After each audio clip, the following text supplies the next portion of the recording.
కృష్ణా జిల్లా కొండపావులూరు పోలవరం కుడి కాలువ ద్వారా చెరువులకు వెళ్లే మోటార్లను అధికారులు అడ్డుకున్నారు. పోలీసులతో కలిసి పోలవరం మోటార్లను ఏఈడీఈ అడ్డుకున్నారు. దీంతో రైతులు వారిని నిలదీశారు.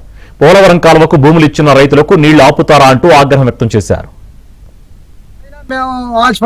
వాళ్ళకింత ఇచ్చాం మాకింత ఇవ్వాలంటే ఎక్కడికి వెళ్ళాలంటే మేము ఎక్కడ బాధిస్తామండి నీళ్ళు. ఒకసారి చూస్తే 3 రోజులు కూర్చుంటే ఆకుమడి తడవల. 3 రోజులు ఒక రైతు ఒక ఆకుమడి కాడ కూర్చుంటే నాకు చెప్పకుండా మోటార్లో మీ పోలీసులు ఇంకొకరిని తీసుకొచ్చి తర్వాత ఈ పోలవరం కాలువ మీద మోటార్లు ఆపటం అనేది అనైతికం. ఎందుకనంటే ఈ కాలువకి ఆ రోజు ఈ రైతులు పొలం ఇవ్వకపోతే ఈ కాలువ ఎక్కడిది? ఆ రోజు పొలం ఇవ్వబట్టే ఈ కాలువ వచ్చింది. ఈ రోజుకి ఏదో కృష్ణాడెల్ల స్థిరీకరణ అని చెప్పి వాళ్ళకి నీళ్లు తీసుకెళ్తాకి ఇక్కడ రైతులు చంపేసి తీసుకెళ్తారా? ఇక్కడ రైతులు పెట్టుకున్నాకే కదా నీళ్లు తీసుకెళ్లేది. ఇక్కడ మేము ఇంతవరకు ఊడుపులోడవల ఆకుమాళ్ళకే నీళ్లు పెడుతున్నాం. ఈ మా నోటికాడు కూడి తీసుకెళ్లి కృష్ణా డెల్టాకి ఇస్తారా?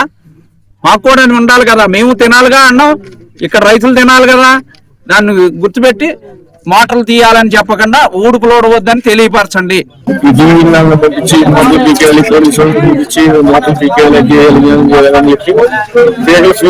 తీస్తారు. ఈ రోజు ఆకుమల్లి కలవలేదు ఇంకా పూర్తిగా.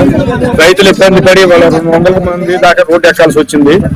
ఆకుమల్లి పెట్టుకుంటాం తప్ప మేము చేయలేదు జరగట్లేదు. ఇంకా వర్షం పడే వరకు మాకు తెలుసు కాబట్టి దీన్ని ఎమ్మెల్యే గారికి ఇన్ఫార్మ్ చేశాము, పాస్ చేశాము.